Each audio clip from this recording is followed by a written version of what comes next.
സ്റ്റുഡിയോയിൽ ഭയങ്കര ഫയർ നടക്കുന്നു. അതിനുശേഷം ലവ് ലെറ്റർ ഇനി 90s മറ്റേ സ്റ്റക്ക് എന്നുള്ള സാധനം പ്രൂവ് ചെയ്തിരിക്കുന്നു. നമുക്ക് റാൻഡംലി നമുക്ക് എല്ലാവർക്കും നമുക്ക് ആരെയാണോ ക്രഷ് ഉള്ളത് അല്ലെങ്കിൽ ഇഷ്ടമുള്ളത് എങ്ങനെ വേണമെങ്കിലും നല്ല അങ്ങനെയൊക്കെ ചോദിക്കുമ്പോൾ ബ്ലാങ്ക് ആണ്. എന്ത് പറ്റി നിനക്കൊരു ഇതില്ല? ഒരു താഴമ്പ് മണമുള്ള പാട്ടിന്റെ സെക്കൻഡ് സ്റ്റാൻസ് പഠിച്ചോ? കൊഞ്ചി കൊഞ്ചി കാറ്റിനെ മറക്കാൻ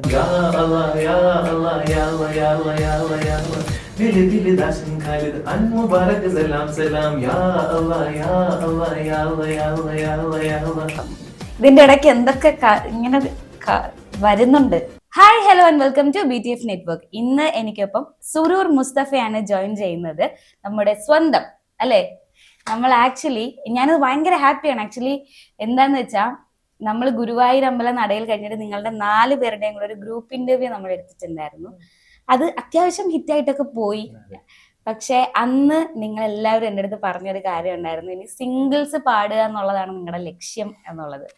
ഇന്നിപ്പോ അത് നിറവേറ്റിയിട്ട് വന്നിരിക്കുകയാണ് അല്ലെ. പെറ്റ് ഡിറ്റക്റ്റീവിലെ അടിപൊളി ഒരു പാട്ട് പാടി അതും ഹിറ്റായി ഇങ്ങനെ പോകുന്നു.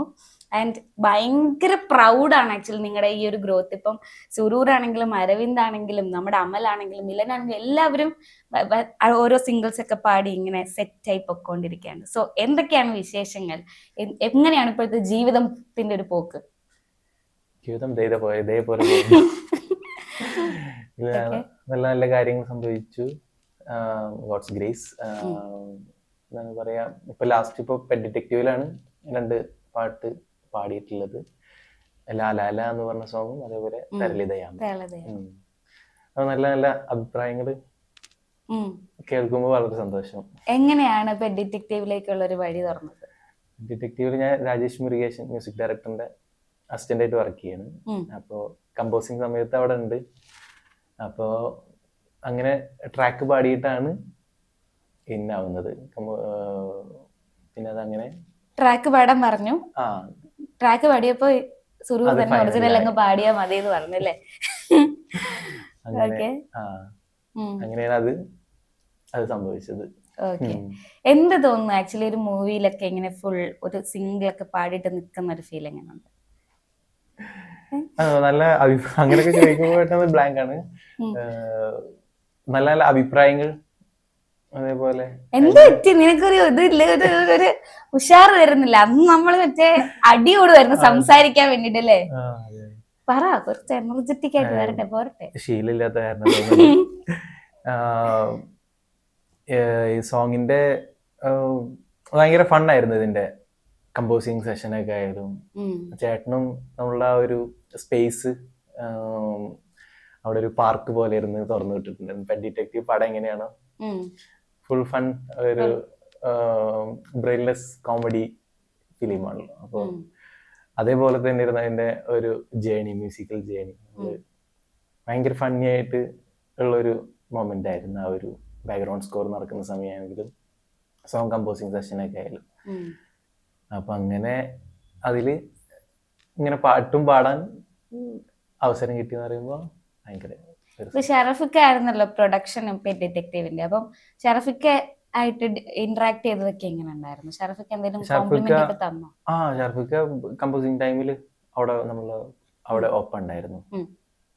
ഷറഫിക്ക നല്ല ഇത് എങ്ങനെ പോകണം നല്ല വിഷനുള്ള ആളാണ്. അതേപോലെ പുള്ളി ഇതേപോലെ പുള്ളി കേട്ടിട്ടാണ് പുള്ളി ഓക്കെ പറഞ്ഞത്. അപ്പൊ ഭയങ്കര ഒരു വലിയൊരു എന്താണ് പറയാ, നല്ലൊരു തുടക്കം എന്നൊക്കെ പറയുന്നത് വലിയൊരു. ഓക്കെ, നമുക്ക് എന്തായാലും ആ പാട്ടൊന്നും കേൾക്കാം. എനിക്ക് എനർജി കുറവുണ്ടെന്ന് തോന്നുന്നു. പാട്ട് പാടുമ്പോഴത്തേക്ക് എനർജി വരും എന്നാണ് എന്റെ വിശ്വാസം. ഓക്കെ, ഫസ്റ്റ് തരളിതയാമം പാടാം. തരളിതയാമം മധുമയ ഗാനം ഇന്ദ്രിയങ്ങൾ അഞ്ചി നിൽക്കും, പ്രണയപരാഗം ചടുല വികാരം അങ്കുലികൾക്കെന്ത് രസം കഞ്ചുകങ്ങളിൽ ഇന്ദ്രജാലമോ നെഞ്ചകങ്ങളിൽ പഞ്ചവാദ്യമോ അന്തരംഗമന്തരംഗമായി വാ വാ വാ വാ വാ വാ വാ വാ. ഓക്കെ, ഇതായിരുന്നു മറ്റേ എനിക്ക് തോന്നുന്നു ടൈറ്റിൽ സോങ് പോലത്തെ, ടൈറ്റിൽ അല്ല പ്രൊമോ പ്രൊമോ സോങ് പോലെ. ഇതായിരുന്നു വന്നത്. പിന്നെ ടൈറ്റിൽ സോങ് ലാ ലാ ലാ പെറ്റ് ഡിറ്റക്റ്റീവ് എന്ന് പറഞ്ഞിട്ട് ആ സോങ് ഉണ്ടായിരുന്നു. അത് പിന്നെ ഒരു പറയുകയാണെങ്കിൽ ഒരു മിമിക്രി സ്പേസ് ആയിരുന്നു എനിക്ക്. എൻ്റെ ടോൺ ഡിഫറെന്റ് ആയിട്ടാണ് പാടിയിട്ടുള്ളത് ആ സോങ്. അപ്പൊ ആർക്കും ഞാൻ നമ്മളെ ഫ്രണ്ട്സുകളോടായാലും പറഞ്ഞ് വിശ്വസിപ്പിക്കേണ്ട അവസ്ഥ വന്ന് ഞാൻ തന്നെയാണ് മനസ്സിലാവാത്ത പെട്ടെന്ന് കേട്ട മനസ്സിലായില്ല ഡിഫറെന്റ് ആയിട്ട്. അത് ഇതേപോലെ നമ്മള് ഈ ചേട്ടൻ നമ്മളെ കമ്പോസിങ് സെഷൻ കഴിഞ്ഞിട്ട് അങ്ങനെ അതേപോലെ ലിറിക്സ് ആയപ്പോൾ പാടുമ്പോൾ ചേട്ടനും ആവശ്യം ഉണ്ടായിരുന്നു ഒരു സംതിങ്, എന്തെങ്കിലും ഒരു ഡിഫറെന്റ് ഒരു ടോണാണ് ഇതിന് വേണ്ടത്. അപ്പം അങ്ങനെ നമ്മൾ ട്രൈ ചെയ്തിട്ട് പല വെർഷൻസ് നോക്കി ഫസ്റ്റ്. പക്ഷെ പിന്നെ ഇങ്ങനെ ട്രൈ ചെയ്തപ്പോൾ ഈ ഒരു ടോൺ കിട്ടിയപ്പോൾ ഇത് ഇതേപോലെ പോട്ടെ എന്ന് പറഞ്ഞു ചേട്ടൻ. അങ്ങനെ അതങ്ങനെ അങ്ങനെ കണ്ടിന്യൂ ചെയ്തു. ഫുൾ ഫൺ ആയിട്ടുള്ള ഒരു റെക്കോർഡിംഗ് സെഷൻ ഉദ്ദേശിച്ച് നമ്മൾ ഈ ഞാൻ ആ ടൈമിൽ തന്നെ പാടിയത്, അങ്ങനെ ആ ഒരു എനർജിയിൽ തന്നെ പാടിയ ഒരു ട്രാക്സ് ആണ് എല്ലാം. അപ്പൊ തരളിതയാമം എന്ന് പറയുമ്പോൾ ശബരി ചേട്ടന് എഴുതിയതായിരുന്നു. അപ്പോ അതും ഇതേപോലെ തന്നെ നമുക്കൊരു song retro kind of song. അപ്പോൾ നമുക്ക് റെട്രോ എന്നുള്ള സോങ്ങും ആണ്, അതുപോലെ തന്നെ ഇന്നത്തെ ആ ഒരു ടച്ചും രണ്ടും കൂടി ട്രൈ ചെയ്ത് നോക്കി. സക്സസ്ഫുൾ ആയി. എല്ലാവരും കേരളത്തിൽ മൊത്തം കേട്ടു അല്ലെ? കേരളത്തിൽ മൊത്തം അല്ല, എല്ലായിടത്തും മലയാളികളുള്ള എല്ലായിടത്തും അത് വൈറലായി. അങ്ങനെ പോയി. ഓക്കെ, അപ്പം അത് കഴിഞ്ഞിട്ട് ഇപ്പൊ എന്താണ് ശരിക്കും? ഇപ്പൊ എവിടെയാണ് ആള്? ഇപ്പൊ ഞാൻ ചെന്നൈയിലാണ്. ഇവിടെ ചേട്ടനെ അസിസ്റ്റ് ചെയ്തിട്ട് ആയുഷ് മുരുകേശൻ പുള്ളിനെ അസിസ്റ്റ് ചെയ്തിട്ട് വർക്ക് ചെയ്യാണ് എഞ്ചിനീയർ ആയിട്ട്. വർക്ക്സ് മ്യൂസിക്കില് എങ്ങനെയൊക്കെ നിൽക്കാൻ പറ്റും അങ്ങനെയെല്ലാം കോൺട്രിബ്യൂട്ട് ചെയ്യാന്നുള്ള ആഗ്രഹത്തിൽ ഇങ്ങനെ പോയിക്കൊണ്ടിരിക്കുകയാണ്. സുരൂറിന്റെ ഉള്ളിൽ ഇങ്ങനെ ഇത്രയും വലിയൊരു സിംഗർ ഉണ്ടെന്ന് തിരിച്ചറിഞ്ഞത് എപ്പോഴായിരുന്നു? ഞാന് തിരിച്ചറിഞ്ഞത് ഉമ്മ തന്നെയാണ് അത് കണ്ടെത്തിയത്. ഇതേപോലെ ഉപ്പാനായിട്ടൊരു ഉപ്പ ഈ പഞ്ചായത്ത് വൈസ് പ്രസിഡന്റും ഒക്കെ ആയിരുന്നു നന്നമുക്ക് ഗ്രാമപഞ്ചായത്തിൽ. അപ്പോൾ ഉപ്പാൻ്റെ കൂടെ സാധാരണ അങ്ങനെ പോവാറൊന്നുമില്ല പരിപാടിക്ക്. പക്ഷെ ഒരു ദിവസം ഉപ്പാൻ്റെ കൂടെ സൺഡേ ഒരു സ്കൂൾ ഇനാഗ്രേഷന്റെ ഭാഗമായിട്ട് പോയപ്പോൾ അവിടെ കുട്ടികളൊക്കെ പാടുന്നുണ്ട്. അപ്പൊ ഇപ്പൊ എന്നെ കൂടിയും ആ ഒരു പാട്ട് പാടുക പറഞ്ഞിട്ട് അങ്ങനെ പാടിയതാണ്. അപ്പോഴാണ് ഉപ്പ സിംഗറാണ് ആക്ച്വലി. അതാണ് നമുക്ക് കിട്ടിയിട്ടുള്ളത്. അപ്പൊ അങ്ങനെ ഒരു ഇതുണ്ട് എന്ന് പറഞ്ഞിട്ട് അങ്ങനെ പാട്ട് ക്ലാസ്സിന് ജോയിൻ ചെയ്ത്. ഫസ്റ്റ് മടിയായിരുന്നു. പിന്നെ കുറെ കഴിഞ്ഞിട്ട് പ്ലസ് ടു കഴിഞ്ഞിട്ടാണ് സീരിയസ് ആവുന്നത്. മ്യൂസിക് കരിയർ ആക്കാം, അങ്ങനെ പോവാന്നുള്ള. അങ്ങനെ ഇവിടെ BA മ്യൂസിക്കിന് മാരായസില് മ്യൂസിക്കിന് ഒരു പാഷനേറ്റ് ആയിട്ട് ഒരു മ്യൂസിക്കിന് വേണ്ടി നിന്നു. അതെ. അപ്പോ അങ്ങനെ നിക്കുക എന്ന് പറയലും നമ്മൾ മ്യൂസിക്കായിട്ട് നിക്കുക എന്ന് പറയുമ്പോൾ നമുക്ക് ഭയങ്കര ചാലഞ്ചസ് ഉള്ള ഒരു മേഖലയാണ്. അറിയണ്ടാവും എല്ലാ മ്യൂസിഷ്യൻസ് ഇതേപോലെ എല്ലാവരും, എല്ലാ ആർട്ടിസ്റ്റും നല്ല സ്ട്രഗിൾ ചെയ്തിട്ട് തന്നെയാണ് ഇതിൽ സ്റ്റിക്ക് ഓൺ ചെയ്ത് നിൽക്കുന്നത്. സ്റ്റിക്ക് ഓൺ ചെയ്ത് നിൽക്കുക എന്ന് പറഞ്ഞു കഴിഞ്ഞാൽ അതൊരു ഏറ്റവും വലിയ ഒരു കാര്യം. മുന്നോട്ട് പോകാൻ അല്ല, നമ്മൾ കുറേ ട്രൈ ചെയ്താലാണല്ലോ നമുക്കൊരു ചാൻസ് പോലും കിട്ടാൻ വരുന്നത്. ഒരു ചാൻസ് കിട്ടിയാലും അത് നിർത്തിക്കൊണ്ട് പോവാന്ന് പറയുന്നതും ഭയങ്കര ബുദ്ധിമുട്ടുള്ള ഒരു കാര്യമാണല്ലോ ഈ ഒരു ഫീൽഡിൽ. അപ്പൊ എന്തായിരുന്നു സുരൂറിന്റെ ഇപ്പം ഈ ഒരു ഫീൽഡ് തന്നെ എനിക്കിനി മുമ്പോട്ട് പോവാൻ സിംഗിങ് തന്നെയാണ് ഞാൻ ചൂസ് ചെയ്യേണ്ടത്? നമുക്ക് പാട്ട് പാടാൻ പറ്റുമായിരിക്കും, പക്ഷെ എല്ലാവരും അതൊരു പ്രൊഫഷൻ ആക്കില്ല. സുരൂർ അത് പ്രൊഫഷൻ ആക്കി കാണാനുണ്ടായ റീസൺ എന്തായിരുന്നു? അത് ഈ മ്യൂസിക്കിനോട് ഇൻട്രസ്റ്റ് പറഞ്ഞ പോലെ സ്കൂൾ +2 ആ ഒരു സമയം കഴിഞ്ഞപ്പോഴാണ് മ്യൂസിക്കിനോട് കൂടുതൽ എന്താണ് നടക്കുന്നത് എന്നുള്ള അറിയാനുള്ള കൗതുകം. അതായിരുന്നു സംഭവം ഫസ്റ്റ്. എന്തൊക്കെയാണ്, എന്താണ് ഫിലിം. ഞാനും ഫിലിം മ്യൂസിക് ഇഷ്ടപ്പെട്ടിട്ട് വന്ന ആളാണ്. അങ്ങനെയാണ് മഹാരാജസിൽ കോളേജിൽ BA മ്യൂസിക്കിൽ ഞാൻ +2 കഴിഞ്ഞപ്പോൾ അപ്ലൈ ചെയ്തപ്പോൾ അങ്ങനെ ഇവിടുന്ന് നമുക്ക് അഡ്മിഷൻ കിട്ടി എന്നാണ് പറയുന്നത്. ഞാൻ ഇഷാം അബ്ദുൽ വഹാബ് പുള്ളിനെ അസിസ്റ്റ് ചെയ്തിട്ടുണ്ടായിരുന്നു. അപ്പോൾ അവിടുന്ന് പിന്നെ ചെന്നൈയിലേക്ക് മാറിയപ്പോൾ അതിൻ്റെ കൂടെ തന്നെ സിംഗിങ്ങും സംഭവിച്ചു. അങ്ങനെയാണ് മെയിനായിട്ട് ഇതാണ് ആഗ്രഹം, മ്യൂസിക്കിൽ നിലനിൽക്കാൻ പറ്റുക. ഈ ഒരു കരിയറിൽ ഏറ്റവും എക്സൈറ്റഡ് ആയിട്ട് ഒരാളിനെ മീറ്റ് ചെയ്തിട്ടുണ്ടെങ്കിൽ അത് ആരെയായിരിക്കും? ഒരുപാട് ആർട്ടിസ്റ്റുകളെ മീറ്റ് ചെയ്തിട്ടുണ്ട്. അത് നമ്മള് ചെറുപ്പം മുതലേ നമ്മള് ഇൻസ്പയർ ചെയ്തിട്ട് അതിൽ ഏറ്റവും വലിയ ഇൻസ്പിറേഷൻ ആയിരുന്നു റഹ്മാൻ സാറ്. റഹ്മാൻ സാറിന് മുന്നിൽ പെർഫോം ചെയ്യാനുള്ള ഭാഗ്യം കിട്ടി. അത് ഇതേപോലെ അത് ഒരു എങ്ങനെയാന്ന് വെച്ചാല് ഒരു ഗോട്ട് ലൈഫിന്റെ സക്സസ് സെലിബ്രേഷൻ ഉണ്ടായിരുന്നു. അപ്പോൾ ഗോട്ട് ലൈഫ് ടീം ഒരു ഇത് വെച്ചു, ഒരു ഭാഗമായിട്ട് ഒരു കോntest വെച്ചു, പെരിയോന് റഹ്മാൻ. അപ്പൊ ഞാൻ ആ സോങ് കവർ പാടിയിട്ടിട്ടുണ്ടായിരുന്നു. അങ്ങനെ പാടിയിട്ടപ്പോൾ ഞാനും ഇവരെ ടാഗ് ചെയ്തിട്ട് ഞാൻ കൊടുക്കുകയാണ് ഉണ്ടായത്. അപ്പോ അങ്ങനെ അത് അവര് സെലക്ട് ആയി. അതിന്റെ ഏറ്റവും വലിയ ഒരു അനുഗ്രഹം എന്ന് പറഞ്ഞു കഴിഞ്ഞാല് ഈ റിസൾട്ട് വരുന്നതിന്റെ ഒരു 1 വീക്ക് മുന്നേ റഹ്മാൻ സാറ് എനിക്ക് ആ വീഡിയോ ലൈക്ക് ചെയ്തു. അത് എനിക്ക് നമ്മളത്രയും ഇൻസ്പിറേഷണൽ വൺ ഓഫ് നമ്മളുടെ ഇൻസ്പിറേഷണൽ ആൾക്കാരിൽ ഒരാൾ അങ്ങനെ ഇത് കിട്ടിയപ്പോൾ ഭയങ്കര സന്തോഷം. പിന്നെ ഇനി അപ്പൊ സെലക്ഷൻ കിട്ടുമെന്നൊന്നും അറിയില്ല, ഇനി കിട്ടിയില്ലെങ്കിൽ കുഴപ്പമില്ല. പിന്നെ സെലക്ഷനും ഗോഡ്സ് ഗ്രേസ് കിട്ടിയപ്പോ ഒരു വെടിക്ക് 2 പക്ഷി എന്ന് പറഞ്ഞ പോലെ.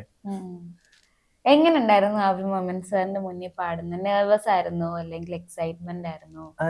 സത്യം പറയാന് എനിക്ക് എന്താ അറിയില്ല, സാധാരണ ഇങ്ങനെ ഒരു മൊമെന്റിൽ ഭയങ്കര നെർവസ് ആണ് ഉണ്ടാവുക. പക്ഷെ ഞാൻ ഭയങ്കര എക്സൈറ്റഡ് ആയിരുന്നു. എനിക്ക് ഫുൾ പൊട്ടൻഷ്യൽ കാണിക്കാൻ പറ്റിയോ? നമ്മള് ഒരു 7 പേരുടെ ഒരു ഗ്രൂപ്പ് ആയിരുന്നു പെർഫോം ചെയ്തത്. നമ്മൾ ഓരോ സോങ്ങിന്റെ തന്നെ ഓരോ പാർട്ട് ഓരോരുത്തർ പാടും. നമുക്കൊരു ഒരു പോർഷൻ അങ്ങനെ എല്ലാവർക്കും ചെറിയൊരു കോറിയോ ഒക്കെ ചെയ്തിട്ട് അങ്ങനെ ഉള്ളൊരു പെർഫോമൻസ് ആയിരുന്നു. അപ്പോൾ നമ്മളുടെ ആ ഒരു വരി നമുക്ക് നമ്മളുടെ ആ ഒരു പോർഷൻ ബാക്കി പിന്നെ ഒരുമിച്ച് പാടുന്നുണ്ട്. അങ്ങനെ ആയിട്ട് അത് ഒരു നല്ലൊരു മൊമെന്റ് ആയിരുന്നു. എനിക്ക് തോന്നുന്നു ഇനി ജീവിതകാലം മുഴുവൻ ഓർത്തിരിക്കുന്ന ഒരു മൊമെന്റ് ചോദിച്ചാൽ അതായിരിക്കും അല്ലേ? അങ്ങനെ വൺ ഓഫ് ദ മൊമെന്റ്. അതെ, ഒരുപാട് ജേണി. അതേപോലെ ഹരിഹരൻ സാറിനെ മീറ്റ് ചെയ്യാൻ പറ്റിയിട്ട് ഞാൻ റിയാലിറ്റി ഷോ ഉണ്ടായിരുന്ന റൂമിലൊക്കെ വെച്ചിട്ട് ഗ്രൂമിങ് കാര്യങ്ങളൊക്കെ തന്നിട്ടുണ്ടായിരുന്നു. അത് ആക്ച്വലി അപ്പൊ ആ മൊമെന്റ് എന്ന് പറയുമ്പോ ഇന്നിപ്പോ അതങ്ങനെ ആലോചിക്കുമ്പോ നമുക്ക് തോന്നിയിരുന്ന എന്താണ് നീ അന്ന് കാണിച്ചത്. കാരണം വെച്ചാല് നമ്മളെ സാർ അങ്ങനെ ഒരു ഗ്രൂമിങ്ങിന് വിളിച്ചപ്പോ ഒട്ടും പ്രതീക്ഷിക്കാതെയാണ് അങ്ങനെ ഒരു ഗ്രൂമിങ് സംഭവിച്ചത്. അപ്പോ സാറ് പറഞ്ഞ് സാറിങ്ങനെ കുറച്ച് സ്വരങ്ങളൊക്കെ പാടി തന്നു. ഞാനും കൂടെ പാടി. പക്ഷെ പാടുന്നതൊന്നും നമ്മള് മൈൻഡിൽ നിന്നല്ല, ഇങ്ങനെ വരുന്നു എന്നേ പറയാൻ പറ്റുള്ളൂ. കാരണം വെച്ചാൽ അത്രയും നെർവസ് ആയിട്ട് അല്ലെങ്കിൽ ആ ഒരു മൊമെന്റ് ആയിരുന്നു. അപ്പൊ ഒരു പാട്ട് പാടാം. ഏത് പാട്ട് പാടും? ലാലാല പാടിക്കോ. ലാലാല ഒറിജിനലി പാടിയത് സുറൂർ തന്നെയാണ്. അന്ന് അത് ലൈവ് പാടില്ല, എങ്ങനെയൊന്നും അറിയില്ല. പക്ഷെ എന്നാലും ട്രൈ ചെയ്യാം. അടഞ്ഞൊരാ ജന്തുജാലവാതിൽ തുറന്നിടാൻ വരുന്നതാരടാ, മുറിഞ്ഞൊരാ ജീവജാല നെഞ്ചിൽ മരുന്നിടാൻ പറന്നതാരടാ, മനോഗതം ഭവാനവൻ അറിഞ്ഞു ചെയ്തിടും അതും യഥാവിധം തുനിഞ്ഞിറങ്ങിടും. ലോസ്റ്റ് പട്ടിപ്പൂച്ചകൾ അലഞ്ഞുലഞ്ഞ വീതിയിൽ ലാസ്റ്റ് വന്നോ നീ ധാരാണേടാ. അങ്ങനെ ഒരു സോങ്. ശരിക്കും ഇതിന് പാടിയിരിക്കുന്ന സുറൂർ തന്നെയാണ് അല്ലേ? ടോട്ടലി അത് ലൈവ് എക്സിക്യൂട്ട് ചെയ്യല് കുറച്ച് ഡിഫറെന്റ് ആണ്. ഓക്കെ, എനിക്ക് തോന്നുന്നു നിങ്ങൾക്ക് സംസാരിക്കുന്നതിനെക്കാട്ടിലും കുറച്ചും കൂടെ കംഫർട്ടബിൾ ഇങ്ങനെ പാടുന്നതായിരിക്കും. ഭയങ്കര പാട് സംസാരിക്കാൻ ഇങ്ങോട്ട് വരുന്നില്ലാത്ത പോലെ. പക്ഷെ അന്ന് 4 പേരുള്ളപ്പോ ബഹളമായിരുന്നേ. അത് നമ്മുടെ ഒരു കംഫർട്ട് സോൺ അങ്ങനെ ഉണ്ടെന്ന് തോന്നുന്നു. ആംബിവേർട്ട് ആണോ ചെറുതായിട്ട്? അങ്ങനെയൊക്കെ ചോദിച്ചു കഴിഞ്ഞാൽ എനിക്ക് എങ്ങനെ പറയാന്ന് അറിയില്ല. ഫേവറേറ്റ് റൊമാൻറ്റിക് സോങ് ഏതാ? അത് ഈ റൊമാൻറ്റിക് സോങ് നമുക്ക് ഒരുപാട് സോങ്സ് ഉണ്ട്. പക്ഷെ എനിക്കൊരു ആ റൊമാൻറ്റിക് സോങ് പാടുമ്പോൾ എനിക്കൊരു കണക്ഷൻ കിട്ടിയ ഒരു മൊമെന്റ് ഉണ്ടായിട്ടില്ല. അപ്പം അതുകൊണ്ട് ആ സോങ് എനിക്ക് എപ്പോഴും, അതായത് ഓഡിയൻസിൽ ഞാൻ ആ ഒരു ബ്ലിസ് എനിക്ക് കറക്റ്റ് ഞാൻ ഫീൽ ചെയ്തതാണ് ആസ് എൻ പെർഫോമർ എന്നുള്ള രീതിയിൽ. അത് എന്താണെന്ന് വെച്ചാൽ ഞാൻ കോളേജിൽ പഠിക്കുമ്പോൾ സംഭവിച്ചാണ്. നമ്മൾ കോളേജിൽ ഇതേപോലെ ഈ February 14th വാലന്റൈൻസ് ഡേ സംബന്ധിച്ച് കോളേജിൽ സെൻട്രൽ സർക്കിളിൽ പ്രണയലേഖന പെട്ടി എന്ന് പറഞ്ഞിട്ടൊരു പെട്ടി ഉണ്ടാവും. അതായത് ജനുവരി ലാസ്റ്റ് മുതൽ അത് അവിടെ ഉണ്ടാവും ഫുള്ളായിട്ട്. 14th ആണ് അത് ബ്രേക്ക് ചെയ്യുക. അപ്പം നമുക്ക് റാൻഡംലി നമുക്ക് എല്ലാവർക്കും നമുക്ക് ആരെയാണോ ക്രഷ് ഉള്ളത് അല്ലെങ്കിൽ ഇഷ്ടമുള്ളത് എങ്ങനെ വേണമെങ്കിലും നമുക്ക് എഴുതിയിട്ട് നമ്മളുടെ പേരൊന്നും വേണ്ട ആവശ്യമില്ല, നമുക്ക് റാൻഡംലി ഇട്ടിട്ട് ഇതാക്കാം. അപ്പോൾ 14ാം തീയതി ആകുമ്പോഴത്തേന് അത്യാവശ്യം ആവുമല്ലോ. അപ്പം അന്ന് ആ ഒരു സമയത്ത് വോയിസ് ഓഫ് മഹാരാജാസ് എന്ന് പറഞ്ഞിട്ടൊരു പ്രോഗ്രാം നടക്കുന്നുണ്ടായിരുന്നു. അപ്പോൾ ഈ 14ാം തീയതി റൊമാൻറ്റിക് സോങ്ങിൻ്റെ റൗണ്ടായിരുന്നു. അപ്പോൾ ഞാനും ആ പ്രോഗ്രാമിൽ ഞാൻ പാർട്ടിസിപ്പേറ്റ് ചെയ്യുന്നുണ്ടായിരുന്നു. അപ്പോൾ നിർഭാഗ്യവശാൽ അല്ലെങ്കിൽ ഭാഗ്യവശാൽ എനിക്കായിരുന്നു ഫസ്റ്റ് ലോട്ട് കിട്ടിയത്. ഞാനാണ് ഫസ്റ്റ് പെർഫോമൻസ്. അപ്പോൾ ഓൾറെഡി കോളേജ് ആ ഒരു അറ്റ്മോസ്ഫിയറിലായിരുന്നു ആക്ച്വലി. അത് നമുക്ക് ഫീൽ ചെയ്യാൻ പറ്റും. എന്ന് വെച്ചാൽ ഇങ്ങനെ ആ ഒരു ഫെബ്രുവരി ആയി ഇങ്ങനെ ഇതൊക്കെ വെച്ചിരിക്കുക. അപ്പം എങ്ങനെയായിരിക്കും കോളേജിൽ നമുക്ക് മനസ്സിലാവുമല്ലോ, അതിൻ്റെ ഒരു എക്സൈറ്റ്മെന്റ് ഉണ്ടാവും. അല്ലെങ്കിൽ അങ്ങനൊക്കെ ഒരു സംഭവം അറ്റ്മോസ്ഫിയർ അങ്ങനെ ഉണ്ടായിരുന്നു, എനിക്ക് ഫീൽ ചെയ്തായിരുന്നു. അപ്പോൾ ഞാൻ ഈ പാട്ട് ഇങ്ങനെ പാടാൻ നിൽക്കുന്ന സമയത്ത് കോളേജ് സെൻട്രൽ സർക്കിളിലാണ് നമ്മൾ ഓപ്പൺ സ്റ്റേജ്. അപ്പോൾ പിള്ളേരൊക്കെ ഫസ്റ്റ് ഞാൻ പാടാൻ കയറാണല്ലോ. അപ്പോൾ ഓഡിയൻസ് എന്നുള്ള സെറ്റപ്പ് കുറച്ച് ആൾക്കാരൊക്കെ അത്യാവശ്യം ആൾക്കാർ ഫ്രണ്ടിലുണ്ട്. പിന്നെ എല്ലാവരും ഇതാണ് എന്ന് വെച്ചാൽ പല പല ഏരിയയിലായിട്ട് ചെതറി കിടക്കുകയാണ്. അപ്പം അങ്ങനെ നിൽക്കുന്ന സമയത്ത് നമ്മളുടെ അൺഎക്സ്പെക്റ്റഡ്ലി എന്താ അറിയില്ല, ഞാൻ ആക്ച്വലി ആ സോങ് അല്ല പ്ലാൻ ചെയ്ത് പാടാൻ. എനിക്ക് ആ സമയത്ത് ഞാൻ ആക്ച്വലി അത് ഇതാക്കിയത് എനിക്ക് എന്തോ അന്ന് ആ സമയത്ത്. കാരണം വെച്ചാൽ ആ സോങ് കുറച്ച് കാലമായിട്ട് ഭയങ്കര ഹിറ്റായിട്ടുള്ള സോങ് മറന്നു കിടക്കുന്ന ഒരു സോങ് ആയിരുന്നു.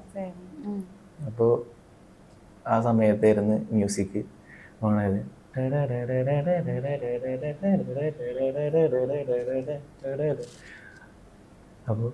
അപ്പോൾ കറക്റ്റാ എന്നിട്ട് ഞാനിങ്ങനെ തെളിമാനം മഴവില്ലിൻ നിറമണിയും നേരം നിറമാർന്നൊരു കനവെന്നിൽ തെളിയുന്ന പോലെ പുഴയോരം തഴുകുന്നീ തനുവീരൻ കാറ്റും പുളകങ്ങൾ ഇടനേതൊരു കുഴലൂതിയ പോലെ കുളിരേകും കനവെന്നിൽ കതിരാടിയ കാലം മനതാരിൽ മധുമാസം തളിരാടിയ നേരം അകമരുവും മയിലിനകൾ തുയിലുണരും കാലം എന്നകതാരിൽ അനുരാഗം പകരുന്ന യാമം അഴകേ അഴകിൽ തീർത്തൊരു ശില അഴകേ മലരേ എന്നുയിരിൽ വിടരും പനിമലരേ. അത് ആക്ച്വലി ഞാൻ അപ്പം റിയലൈസ് ചെയ്തത് എന്താണെന്ന് വെച്ചാൽ ഒരു സോങ് ട്രാവൽ ചെയ്യുന്ന ഒരു ഡെപ്ത് അതായിരുന്നു എനിക്ക് എന്നെ ഭയങ്കരമായിട്ട് അതിൽ ഇൻസ്പയർ ചെയ്തത്.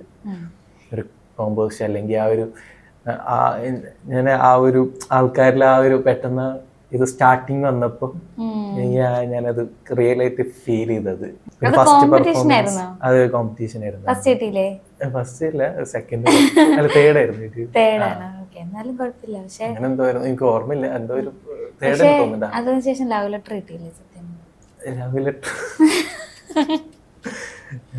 അങ്ങനെയൊക്കെ ചോദിച്ചാൽ നാണം വരുന്നു, നാണം വരുന്നു. ആളായിട്ടല്ല, അത് റാൻഡമിലി ആരാന്നൊന്നും നമുക്കറിയില്ല.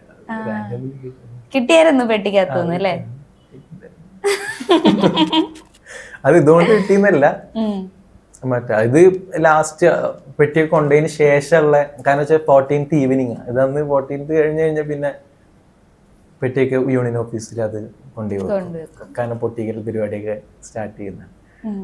അപ്പോ പക്ഷെ എനിക്ക് ഞാൻ ആ ഒരു മ്യൂസിക്കൽ മാജിക്ക് അല്ലെങ്കിൽ ആ ഒരു ജേണി ആൾക്കാരിൽ, കാരണം വെച്ചാൽ നമ്മള് എനിക്ക് ഓർമ്മയുണ്ട്, നമ്മൾ ഒരു സിനിമ പ്രേമം ഫിലിം ഉണ്ടാക്കിയ ഒരു ബ്ലാസ്റ്റ്, പക്ഷെ അതൊക്കെ മറന്ന്, കാരണം വെച്ചാൽ അതിന്റെ ആ ഒരു ഇതൊക്കെ കഴിഞ്ഞ് പിന്നെ അത് വന്നപ്പോ ആ ഒരു സംഭവം ഭയങ്കരമായിട്ട് അത് ഉള്ളിൽ നിന്ന് സംഭവിക്കുന്ന അതെ. അപ്പൊ അത് ഭയങ്കര ഒരു ഇതായിട്ട് തോന്നി. റൊമാൻറ്റിക് സോങ്സ് തന്നെ നമുക്ക് ഒരുപാട് സോങ്സ്. ഓഫ് കോഴ്സ് എന്നിട്ട് റിപ്പീറ്റ് മോഡിൽ കേൾക്കുന്ന പാട്ട് ചോദിച്ചാൽ ഇത് പറയും. റൊമാൻറ്റിക്കോ? റൊമാൻറ്റിക് ഒരു റിപ്പീറ്റ് മോഡില് സുറൂർ കേൾക്കുന്ന സോങ്. അതായത് ഈ പാട്ട് ഒരു തവണ കേട്ട ഒരു തവണ കേട്ട് നിർത്തില്ല, ഒരു 2 തവണ കേട്ട് 3 തവണയൊക്കെ കേട്ട് നിർത്തുന്ന പാട്ട് എനിക്കുണ്ട്. അങ്ങനെ ഏതൊക്കെയോ പാട്ട് അത് അങ്ങനെ ചോദിച്ചു കഴിഞ്ഞാൽ ഒരുപാട് പാട്ടുണ്ട്. ആ പാട്ട് കേട്ട് കഴിഞ്ഞാൽ നമ്മൾ അവിടെ ഹുക്കായി അവിടെ ഇരിക്കും അല്ലേ? എനിക്ക് ഈ പാട്ട് ഭയങ്കര ഇഷ്ടമായിരുന്നു. കൊഞ്ചി കൊഞ്ചി വിളിക്കുന്ന കാറ്റിനെ മറക്കാൻ പൂവാങ്കുരുന്നിലയ്ക്കാകുമോ, തൊട്ട് തൊട്ട് കരയുന്ന കരയെ പിരിയാൻ കരടിന്റെ നിന്നിലെന്നും നിറയും എന്നെ ഇനി മറക്കാൻ നിന്റെ കനവുകൾക്കാകുമോ, എന്തിനാണിന്നു നിന്നോല മനസ്സിൽ അകലാനുള്ളൊരു ഭാവം, എന്നെ പിരിയാനുള്ള വിചാരം. എനിക്ക് ഭയങ്കര ഇഷ്ടമുള്ള. ഞാൻ പണ്ടത് ലിറിക്സ് എഴുതി വെച്ചൊക്കെ പാടുമായിരുന്നു ഈ പാട്ട്. 90s കിഡ്സ് പലർക്കും കാണും അങ്ങനത്തെ ഒരു കഥ. പണ്ട് ബുക്കിലൊക്കെ എഴുതി വെച്ചിട്ട് 90s അല്ലല്ലോ, 2000 അതെ. അപ്പൊ കൊജൻസി അങ്ങനെ വിളിക്കുന്നു, പക്ഷെ അങ്ങനെ ആക്കാനും പറ്റില്ല. 90s ലോക്കുമാണ് ഇങ്ങനെ കിടക്കുന്ന ഒരു ജനവിഭാഗമാണ്, അതറിയാം. രണ്ടുമാണ്. എന്നാ കുറെ ആൾക്കാര് നമ്മളെ 2000 വിളിക്കുന്നു. ഇപ്പൊ ജിബ്രാൻ സാറിന്റെ കൂടെ വർക്ക് ചെയ്യുന്നു കേട്ടോ. ജിബ്രാൻ സാറിന്റെ കൂടെ അല്ല, ഒരു സോങ് പാടിയിരുന്നു, ഒരു തമിഴ് സോങ്ങിന്റെ മലയാളം ഡബ്. ഫ്രീഡം എന്നുള്ളൊരു ഫിലിമിലാണ് പാടിയത്. പക്ഷെ അത് ഗോയിങ് ടു റിലീസാണ്, അത് റിലീസായിട്ടില്ല, അപ്കമിങ് ആണ്. ഓക്കെ. അപ്പൊ എനിക്ക് തോന്നുന്നു ഇനിയിപ്പോ സുറൂറിന്റെ പാട്ടുകൾ ഇങ്ങനെ നമ്മൾ എപ്പോഴും കേട്ടോണ്ടിരിക്കും അല്ലേ? അതിനുള്ളൊരു ഭാഗ്യം ഉണ്ടാവട്ടെ. അതെ, അതിനുള്ളൊരു ഓട്ടത്തിലാണ് അല്ലേ? പറ, എന്തെങ്കിലുമൊക്കെ പറ. ഞാൻ മാത്രം ഇരുന്ന് ചളി അടിക്കുന്ന ആൾക്കാരെന്നെ ചീത്ത വിളിക്കുന്നു. നോക്കിക്കോ, ചെറുക്കനെ വിളിച്ചിട്ട് അതാ ഞാൻ എന്റെ പഴയ ഇന്റർവ്യൂവിന്റെ 2 ക്ലിപ്പ് ഞാൻ ഇവിടെ എടുത്ത് ഇടും, നിന്റെ സംസാരം കാണിക്കാൻ വേണ്ടിട്ട്. എനിക്ക് തോന്നുന്നു ഗ്രൂപ്പായിട്ട് തന്നെ വിളിക്കണം എന്ന് തോന്നുന്നു നിങ്ങളെ എല്ലാരെയും, ആ വൈബ് കിട്ടണമെങ്കിൽ അല്ലേ? വേറൊരു എനർജി ഉണ്ടായിരുന്നു എല്ലാരും കൂടെ സോളോ ആയപ്പോ. നമുക്കൊരു ജസ്റ്റ് അന്താക്ഷരിയുടെ ആദ്യാക്ഷരി പോലൊരു ഗെയിം കളിക്കാം. ഞാനിത് പ്ലാൻഡ് അല്ല, സുരൂർ കുറച്ചേ സംസാരിക്കുന്നുണ്ട്. എനിക്ക് തോന്നുന്നു ഈ പാട്ടിലൂടെയാണ് അവന്റെ എനർജി പുറത്തേക്ക് വരാൻ പോകുന്നത്. അപ്പൊ അതുകൊണ്ട് ഞാനൊരു അക്ഷരം പറയാം, അത് വെച്ചിട്ടൊരു പാട്ട്. നമുക്ക് അങ്ങനെ ഒരു 5 മിനിറ്റ് നമുക്ക് അങ്ങനെ ഒരു പാട്ട്, ഒരു ഗെയിം റൗണ്ട് പോവാം. ഓക്കെ? ഏത് വേണേലും പാടാം. കണ്ടു കണ്ടു കണ്ടില്ല, കേട്ടു കേട്ടു കേട്ടില്ല,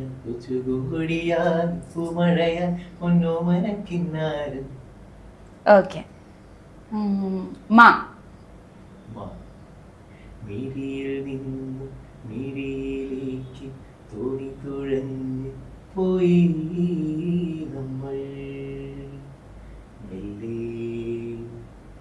മഴയറിഞ്ഞില്ലിരവറിഞ്ഞില്ലകമഴിഞ്ഞോ നമ്മൾ തമ്മിൽ വാ അരെ വാ വാ വാ വാ. പിന്നെ ഞാൻ കാ പറഞ്ഞു നാ പറഞ്ഞിരുന്നു നമ്മള് പണ്ട് തൊട്ടേ അന്താക്ഷരി പാടുന്ന ഒരു അന്താരാഷ്ട്ര ഇന്റർനാഷണൽ സോങ് ഉണ്ട് അല്ലേ, അതാണോ പാടുന്നതെന്ന് നോക്കട്ടെ. അല്ല, അയ്യോ പോയി, നീ ജെൻസിയുടെ സ്വഭാവം കാണിച്ചത്. 90s കിഡ്സ് ആണ് മറ്റേ പാട്ട് പാടുക. ഞാൻ പറഞ്ഞു കഴിഞ്ഞാൽ നന്ദലാല പാടാത്ത ഒരു കുഞ്ഞു പോലും ഈ കേരളത്തെ കാണത്തില്ല 90s കിഡ്സിൽ. അല്ല വേണ്ട വേണ്ട, നീ വേറെ പഠിക്കും. ഞാൻ ചോദിച്ചതാ അതാണോ പാടുന്നതെന്ന് നോക്കാൻ.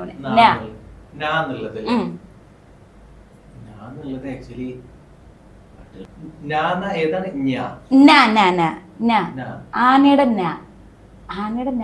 ആനയുടെ എൻഡിലെ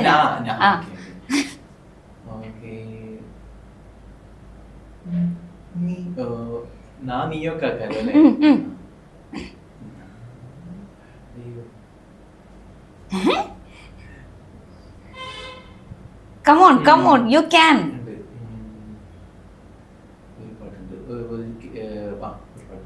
നീ എന്നിൽ തൂവും പ്രണയവും നിൻ കണ്ണിൽ പൂക്കും അനുദിന മധുരവും ചുണ്ടിൽ വിടരും പ്രണയവും ഞാൻ കാണും മോഹങ്ങളടിമുടി പുളകവും പെയ്ത പുതുമഴയാലെ നലയും നീതാ.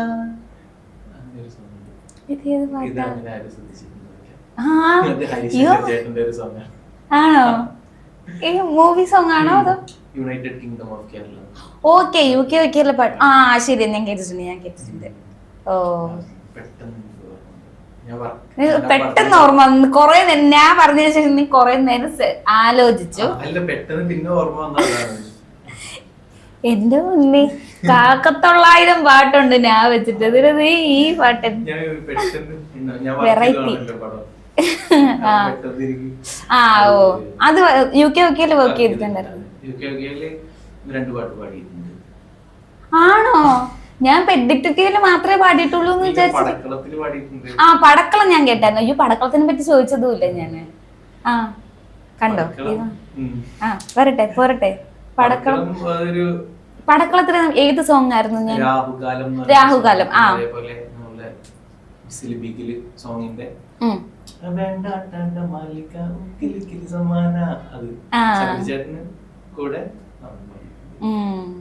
ആ ഒരു പോർഷൻ ആണെന്ന് തോന്നുന്നു അല്ലേ? അതൊന്ന് പഠിക്കേ ആ പോർഷൻ. ആ ഞാനിത് വിട്ടുപോയതാ, സീരിയസ്ലി വിട്ടുപോയതാ. വിസില് ബിഗില് കബഡി കബഡി വിസില് ബിഗില് ബോം, വിസില് ബിഗില് കബഡി കബഡി വിസില് ബിഗില് ബോം, രക്ത ഒരു മൈൻഡ് നമ്പർ ലിറ്റ ഫുൾ പവർ ജിഗർ, 2 കാലും വെച്ച് 2 കൈയും വെച്ച് കവറ് കീഴിൽ ടവറ് കെണി, ഗ്യാപ്പില് തപ്പില് ലക്കില് നോക്കിയപ്പോ സാക്കില് പോക്കില് ലോക്കില് വീഴും, പിക്കല് തപ്പല് പിക്കല് മുക്കല് നക്കലടിക്കല് സിക്കലടിക്കല്, തൊട്ടത് നട്ടത് വിട്ടത് സുട്ടത് അട്ടത് വെട്ടത് ഇരുട്ടത് പൊത്തല്, വിസില് ബിഗില് കബഡി കബഡി വിസില് ബിഗില് ബോം ബോം ബോം, അടിക്കാത്ത് നിക്കണ നാക്കിനെ ഇടിജിഗറ് ദഗറ് ഊക്കിനെ വേണ്ടാട്ടാട മാലിക ഊക്കിലി കിലി സമാന, പിടി പിടിയോ മല പിടി മകാനെ വേണ്ടാട്ടാട മാലിക ഊക്കിലി കിലി സമാന, പിടി പിടിയോ മല പിടി മകാനെ. ഓ കുറച്ച് റിതം പരിപാടിയൊക്കെ ഉള്ള സമയം. എന്താ ഇപ്പൊ പാടി? ഞാൻ ആ പാട്ടിന്റെ ലിറിക്സ് ശബരിചേട്ടന് വ്യക്തമായിട്ടുള്ള വെറുതെ എഴുതിയല്ല കേട്ടോ, അത് മീനിങ് ഫുള്ളിയാണ് അത് എഴുതിയിട്ടുള്ളത്. അത് കേൾക്കുമ്പോ ചില സമയത്ത് തോന്നാറുണ്ട്, ചില ഇതൊക്കെ കേൾക്കുമ്പോ പക്ഷെ നമുക്ക് പിടിച്ചെടുക്കാൻ പറ്റുന്നില്ല. ഞാനിതേപോലെ നമ്മള് രാജേഷ് മുരുകേശൻ ചേട്ടൻ തന്നെയാണ് മ്യൂസിക്, ഞാനും ടീമിൽ വർക്ക് ചെയ്തിരുന്നു. അപ്പൊ ഇതിന്റെ റെക്കോർഡിങ് നടക്കായിരുന്നു. അപ്പോൾ നമ്മൾ സ്റ്റുഡിയോയിൽ തന്നെയാണ് നടന്നിരുന്നത്. ഞങ്ങളിങ്ങനെ ഞങ്ങളുടെ വർക്കുകളും കാര്യങ്ങളൊക്കെ ആയിട്ട് തൊട്ടപ്പുറത്തുള്ള റൂമിൽ നമ്മൾ വർക്ക് ചെയ്യും. അപ്പൊ ഇങ്ങനെ സ്റ്റുഡിയോന്റെ ഉള്ളിൽ ഭയങ്കര ഫയർ നടക്കുന്നു. പുറത്ത് എന്താ സംഭവിക്കുന്നത്? ഒരു സോങ് കമ്പോസ് ചെയ്യാന്നുള്ള അറിയാം, കമ്പോസിംഗ് സെഷൻ നടന്നുകൊണ്ടിരിക്കുന്നു. അപ്പൊ ചേട്ടൻ പാടുന്നുണ്ട്, മറ്റേ അതേപോലെ ചേട്ടൻ റെക്കോർഡ് ചെയ്യുന്നൊക്കെ നിന്നിട്ട് റെക്കോർഡ് ചെയ്യുന്നുണ്ടായിരുന്നു. എന്തോ സംഭവം നടക്കുന്നുണ്ട് മനസ്സിലായി. അങ്ങനെ റെക്കോർഡിങ് കഴിഞ്ഞിട്ട് ഞാൻ അകത്ത് പോയിട്ട് സിസ്റ്റം എന്താ നടന്നത് കേൾക്കാൻ വേണ്ടി ഞാനത് ഈ സോങ് പ്ലേ ചെയ്യുന്നു. പ്ലേ ചെയ്ത സമയത്ത് ഞാൻ ഫസ്റ്റ് ആക്ച്വലി പറഞ്ഞ പോലെ ലിറിക്സ് കേട്ടോണ്ട് ഞാൻ ചിരിച്ചിട്ട്, കാരണം കേൾക്കുമ്പോൾ ഭയങ്കര കുറച്ച് ഇതാണല്ലോ, സൗണ്ട്സ് ടു നൈസ് ആക്ച്വലി കേൾക്കുമ്പോൾ. അപ്പോ ഞാനിങ്ങനെ ചിരിക്കുകയായിരുന്നു. പെട്ടെന്ന് ചേട്ടൻ കയറി എന്ത് ചിരിച്ചു ഭയങ്കര, പക്ഷെ സോങ് പടമായിട്ട് ഭയങ്കര പ്ലേസ് ആയിട്ടുള്ള ഒരു സോങ് ആയിരുന്നു. വേണ്ടിയ ഒരു എനിക്ക് തോന്നുന്നു കുറച്ച് പവർ തരുന്നത് ആ ഒരു പാട്ടായിരുന്നു. അവിടുന്ന് ആ ഒരു ട്വിസ്റ്റിലേക്ക് പോകുന്നത് ആ ഒരു ഏരിയ. അത് എന്നിട്ട് ഓരോ ട്വിസ്റ്റ് മറ്റേ ഹൈ ആയിട്ട് നിൽക്കുന്ന സമയത്ത് ഈ മ്യൂസിക്കാ കയറി വരുന്നത്. അത് ഭയങ്കര ഫൺ സമയമായിരുന്നു അത്. ഓക്കെ, അപ്പോ നമ്മുടെ ഗെയിം റൗണ്ട്, നമ്മൾ ഗെയിം റൗണ്ടിൽ നിന്ന് വീണ്ടും കുറച്ച് കഥയിലേക്ക് പോയി. കണ്ടോ, ഇങ്ങനെ ഇപ്പൊ നിനക്ക് സംസാരിക്കാൻ പറ്റുന്നുണ്ട്. കണ്ടോ കണ്ടോ, ഞാൻ പറഞ്ഞില്ലേ. ഓക്കെ, കൊറേ പാട്ടുകളുണ്ടല്ലോ. ചൂടും വാനം പാടി രാഗം ശ്രീരാഗം പാടൂ നീ വീണ്ടും വീണ്ടും വീണ്ടും വീണ്ടും. ഞാൻ ഈ താ വെച്ച് ചോദിച്ചപ്പോഴത്തേക്കാ താഴമ്പ് മണമുള്ള പാട്ടിന്റെ സെക്കൻഡ് സ്റ്റാൻസ് പഠിച്ചോ?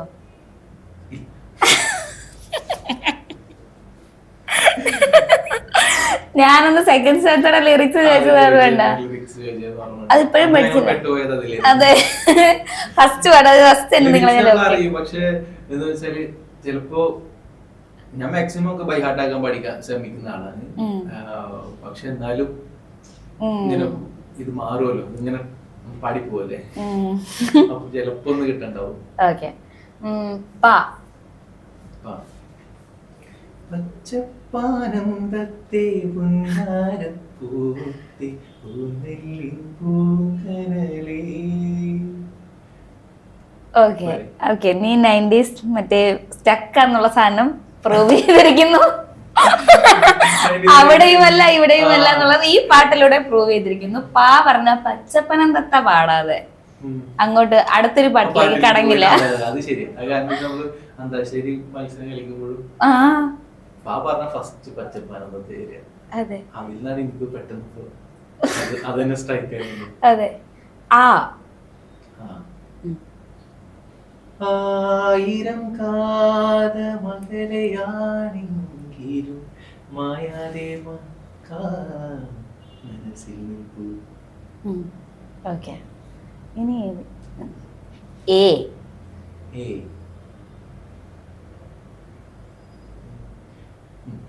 ഏതു കരിരാവിലും ഒരു ചെറു കസവിടത്തുന്നു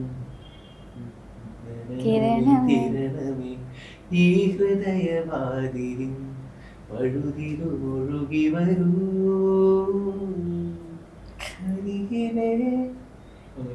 ചെറിയ നൈസ് ചില സാധനങ്ങൾ ഇടുന്നത്. അതിവിടെ ലൈവ് കേൾക്കുന്നതാണോ ഇനി ഓഡിയോയില് കുറച്ചുകൂടെ അടിപൊളിയായിരിക്കും അത്. അത് ഇങ്ങനെ വരട്ടെ. ഓക്കെ, ഏതാ ഇനി അക്ഷരം ഏതാ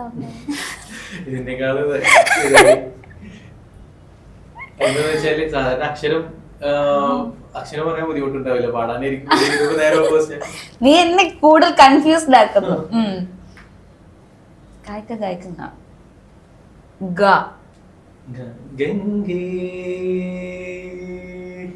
പോട്ടെ, എത്ര നേരം പിടിച്ചു.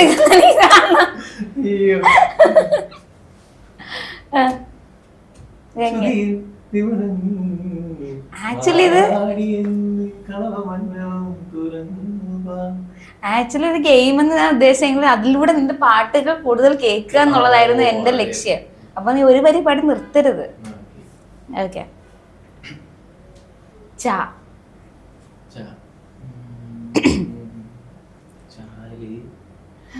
ചിത്തിരത്തിര എത്തിരാത്തിര ചിത്തറിയുന്ന തിര ഇത്തിരിത്തിര ഒത്തിരിത്തിര മുത്തെറിയുന്ന തിര ഏഴാഴി കണ്ട തിര ഈഴി കണ്ട തിര എന്നുള്ളിലുണ്ടു തിര നിന്നുള്ളിലുണ്ടു തിര ചാഞ്ചാടിയാട് നീ എന്റെ ചാരേ നിൻ കൈകളാലേ നെഞ്ചം തലോട്. ഞാൻ നല്ല മെലഡിയായ ചാഞ്ചാടി ആടി ഇവിടെ പാടാൻ വേണ്ടി വന്നത് എനിക്കറിയാം, പെട്ടെന്ന് മാറ്റിയത് അത്. നമ്മള് പെട്ടെന്ന് അതുകൊണ്ട് ഞാൻ ജസ്റ്റ് ഒന്ന് പാടിക്കാം. ആണോ? ഓക്കെ, അതുകൊണ്ടാണല്ലോ മറ്റേത് ഞാൻ കുറെ പാട്ടുകൾ ഞാൻ ആസ്വദിക്കാൻ മാത്രം കേൾക്കാറുണ്ട്, പാടിനേക്കാളും കൂടുതൽ. പക്ഷെ ഞാൻ ശ്രദ്ധിച്ചൊരു കാര്യം, ഭയങ്കര ലിസണിങ് ആണ്. ചില പാട്ടുകൾ ഞാൻ ചിലപ്പോ ചിലപ്പോ പാടുകാറ് വളരെ കുറവായിരിക്കും ആ പാട്ടിന്റെ കൂടെ, ഭയങ്കരമായിട്ട് കേൾക്കാൻ മാത്രം യൂസ് ചെയ്യുന്ന അതേപോലത്തെ പാട്ടുകൾ ഉണ്ടായിരുന്നു. എന്താണ് പറയും, മഞ്ഞോലും പോലെ മനസ്സിൽ പുണ്യാകം പോലെ, അങ്ങനെ ആ സോങ് ഞാൻ അങ്ങനെ പ്ലേ ചെയ്യുമ്പോ അങ്ങനെ പാടാം. പക്ഷെ ഞാൻ ശ്രദ്ധിച്ചൊരു കാര്യം എന്ന് വെച്ച് കഴിഞ്ഞാൽ ലിറിക്സ് കറക്റ്റ് ആയിട്ട് കിട്ടുന്നുണ്ട് സുരൂറിന്. പലർക്കും പാടുമ്പോഴത്തേക്ക് ഇപ്പം പടക്കളത്തില് പാട്ട് പാടിയത് കേട്ടില്ലേ, അപ്പൊ അതുപോലെ ലിറിക്സ് ഭയങ്കരമായിട്ട് പഠിച്ച് തന്നെ പാടുന്ന പഠിക്കാറുണ്ട്. കൂടുതൽ കംഫർട്ട് അതാണ്, അത് നോക്കി പാടിനേക്കാളും കൂടുതൽ എനിക്കിഷ്ടം. അങ്ങനെ നമുക്ക് ഭയങ്കര ഒന്നും ബാരിയേഴ്സ് ഇല്ലാത്ത പോലെ പാടുന്ന ആ ഒരു ഫീല്. ഓക്കെ, കണ്ടോ ഇനി ഞാൻ സുറൂറിനെ പോലെ സംസാരിക്കാൻ പറ്റാത്തവർക്ക് ഞാൻ ഇതുപോലൊരു ഗെയിം ഒന്ന് തുടങ്ങും. ഇതിന്റെ ഇടയ്ക്ക് എന്തൊക്കെ ഇങ്ങനെ വരുന്നുണ്ട്, വരുന്നുണ്ട്. ഇതായിരുന്നു എനിക്ക് ആദ്യം തൊട്ട് വേണ്ട, ഞാൻ എനർജി ആവും പോരാ. ഓക്കെ, ഇപ്പൊ സെറ്റ് ആയിട്ടോ, ഇപ്പൊ നമ്മുടെ എനർജിയും വൈബും എല്ലാം പഴയ മാച്ച് ആവുന്നുണ്ട്. ഓക്കെ,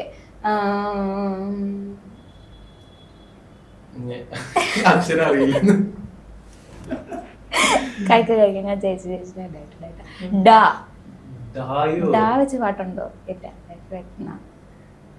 ടാ പറഞ്ഞായിരുന്നു, ന്യായം പറഞ്ഞു. ആ ഓ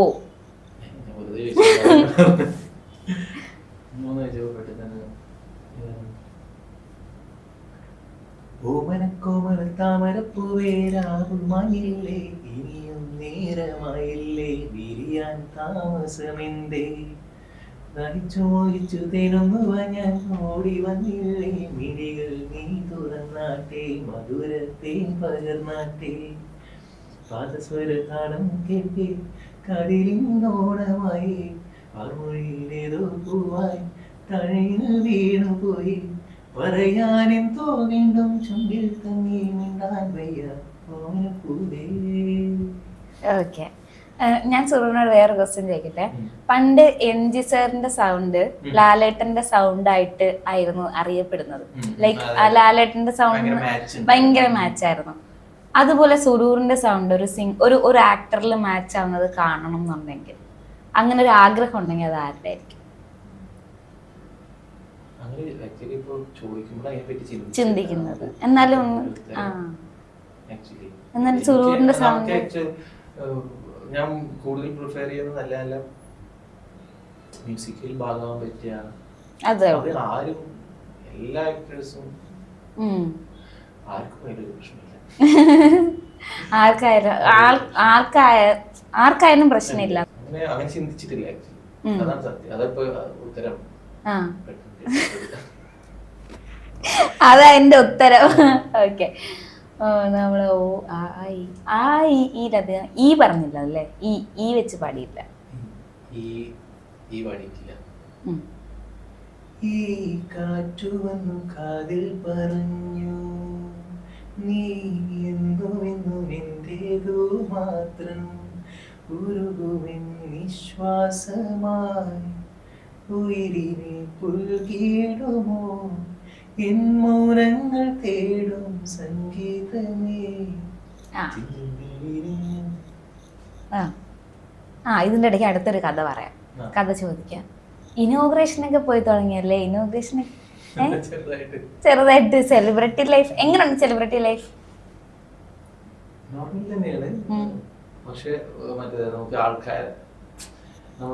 ആൾക്കാരിൽ നിന്നുള്ള ആ ഒരു റെസ്പോൺസ് ഒന്നുകൂടിയും ആ ഒരു ഡിഫറൻസ് ഫീൽ ചെയ്യുന്നു. ആ ഒരു വ്യത്യാസം അല്ലെങ്കിൽ അവര് തരുന്നതെല്ലാം അത് മുന്നോട്ട് പോകാനുള്ള ഒരു ഇൻസ്പിറേഷൻ അതൊക്കെ. അപ്പൊ നമുക്ക് കൂടുതൽ ഇത് വരികയാണ്, നമുക്ക് നല്ല നല്ല പാടാൻ പറ്റും, നല്ല നല്ല ഇത് സോങ്സുകള് ചെയ്യണം അങ്ങനെയൊക്കെ. സുരൂർ തണുത്ത വെള്ളവും ഐസ്ക്രീം ഒക്കെ കഴിക്കാറുണ്ടോ? പൊതുവെ ഇല്ല, കാരണം കഴിക്കുന്നവരുണ്ട്, പക്ഷെ അത് ഇതൊന്നും പറയാൻ പറ്റില്ല. ഓരോരുത്തരും ഓരോ വോക്കൽ കോഡ് അനുസരിച്ചിരിക്കും. ഞാൻ കഴിക്കാത്തത് എന്താണെന്ന് വെച്ചാൽ നമ്മളത് ശീലാക്കി കഴിഞ്ഞാൽ പിന്നെ നമ്മളത് എപ്പോഴും വേണ്ടി വരും. അപ്പൊ നമ്മൾ തന്നെ ബ്രേക്ക് ചെയ്തതാണ് അത്. പിന്നെ ഇപ്പൊ യൂസ്ഡ് ആയി ഞാൻ, കുഴപ്പമില്ല. ഇപ്പൊ എന്റെ മുന്നേ 10 ഐസ്ക്രീം കഴിച്ചിട്ടുണ്ട്, പ്രശ്നമില്ല. എപ്പോഴെങ്കിലും ഒക്കെ കഴിക്കുന്ന അങ്ങനെ ആയി മാറി.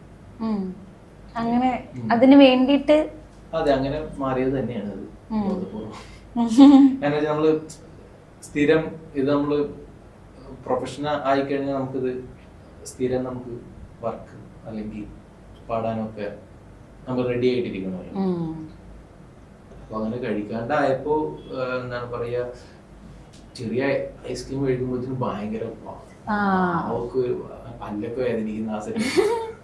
ഇപ്പൊ പറ്റാതെ ആയി അല്ലേ, ഒഴിവാക്കി. ഇഷ്ടമുള്ള സംഭവം. അപ്പൊ ഇതിന് പകരം എന്ത് കഴിക്കാം? Ice cream, chocolate? ഇല്ല, അല്ലെങ്കിലും കഴിക്കണം തോന്നിക്കഴിഞ്ഞാൽ എന്ത് ചെയ്യും?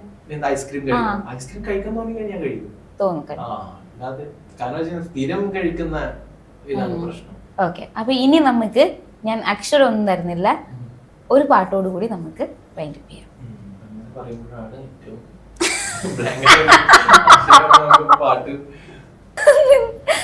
ഭയങ്കര ഓക്കെ, നമുക്കൊരു അടിച്ചുപൊളി പാട്ട് പാടാം. 14 രാവിന്റെ പിറ പോലെ വന്നല്ലോ, മണിനീരിൻ കടവത്ത് കുടമുല്ല പൂത്തല്ലോ, മണിമുത്തും പൊന്നിന്റെ ഉടവാളോ ഉണ്ടല്ലോ, മരുഭൂവിൽ നിന്നല്ലോ സുൽത്താനും വന്നല്ലോ, മുല്ലപ്പൂവിൻ ചെലുത്ത വെള്ള പഞ്ഞിക്കുപ്പായം, അവളിച്ചല കിണ്ണത്തിൽ മിന്നും പൊന്നിൻ നാട്യങ്ങൾ, ദില് ദില് സലാം സലാം ബിൻ മുഹമ്മദ് സലാം സലാം, യാ അല്ലാഹ് യാ അല്ലാഹ് യാ അല്ലാഹ് യാ അല്ലാഹ് യാ അല്ലാഹ് യാ അല്ലാഹ്, ദില് ദില് ദാശൻ ഖാലിദ് അൻ മുബാറക് സലാം സലാം, യാ അല്ലാഹ് യാ അല്ലാഹ് യാ അല്ലാഹ് യാ അല്ലാഹ് യാ അല്ലാഹ് യാ അല്ലാഹ്. ഓ പൊളി. പക്ഷെ ഇത് നമ്മൾ പണ്ട് ഡാൻസിനൊക്കെ പറയുമ്പോഴത്തേക്ക് പെട്ടെന്ന് പരന്ന് പാട്ടാ. ഓക്കെ, അപ്പൊ എന്തായാലും താങ്ക് യു സോ മച്ച് സൂർ. ഇനി ഇങ്ങനെ ഈ പറഞ്ഞ പോലെ ബ്ലെസ്ഡ് ആയിട്ടുള്ള ഈ വോയിസ് ഇങ്ങനെ തന്നെ നിലനിൽക്കട്ടെ. ഞങ്ങൾക്ക് വലിയൊരു പ്ലേ ബാക്ക് സിംഗർ ആയിട്ട് ഫ്യൂച്ചറിൽ. അപ്പൊ ഞാൻ അന്നും പറയും എന്റെ പിള്ളേരാ എന്ന് പറയും. ഞാൻ അന്ന് ഇന്റർവ്യൂ കഴിഞ്ഞപ്പോൾ പറഞ്ഞത് എന്റെ പിള്ളേരാന്ന് പറഞ്ഞു. അത് എനിക്ക് ആ ഒരു ഫീലാണ്. നിങ്ങൾ എല്ലാവരുടെയും ഈ സക്സസ് ഒരു ജേർണി കാണുമ്പോഴത്തേക്ക് നമുക്ക് അത്രയും ഒരു പ്രൗഡ് ആയിട്ടുള്ള ഒരു മൊമെന്റ്. അപ്പോ all the very best for your journey. Thank you so much. അപ്പോ സംസാരിക്കാൻ നീ കുറച്ച് ഡൗൺ ആയിരുന്നു. All the very best. ഇനി എന്താ പറയാ, ഉയരങ്ങളിലേക്ക് പോകട്ടെ. Thank you. Okay, thank you. Thanks.